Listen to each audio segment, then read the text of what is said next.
Nestor, ano na ang sitwasyon ngayon dyan sa NLEX? May mga namomonitor bang pagsikip ng trapikong biyahe papuntang Maynila?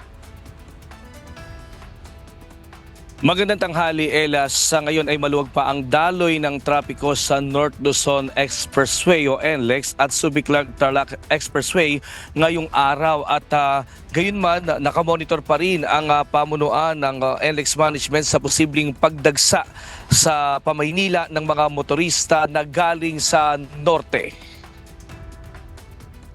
Nagtalaga na ang pamunuan ng Expressway ng 1,500 NLEX personnel na magbabantay sa inaasahang mabigat na trapiko.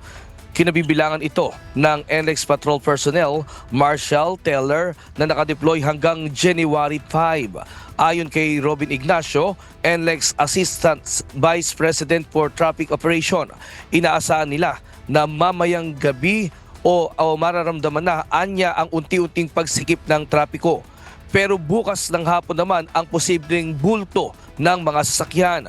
Pangunahing binabantayan ang Bukawi Toll Plaza. Sakali namang magkaroon ng pagsikip ng daloy ng trapiko ay magbubukas nga ng additional cash lane sa Bukawi at magkakaroon ng counterflow sa parteng Balagtas area.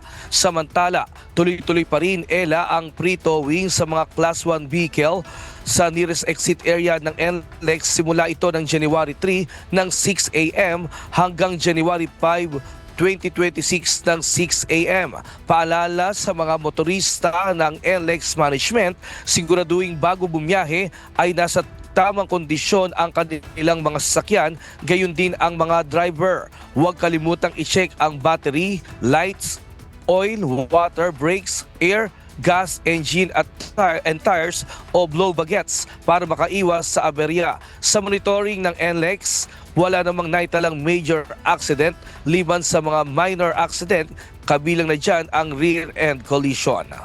Ella, sa sitwasyon dito sa lugar ng mga babiyahe ng papuntang Maynila, partikular dito sa Bukawi Toll Plaza ay wala namang magiging aberya yung ating mga kababayan at doon naman sa papuntang norte sa ngayon ay maluwag pa at mas magandang bumiyahe na ng mas maaga at wag nang sumabay sa mabigat na daloy ng mga sasakyan na inaasahan nga na mararanasan mamayang gabi hanggang bukas ito at Linggo at Lunes ng umaga.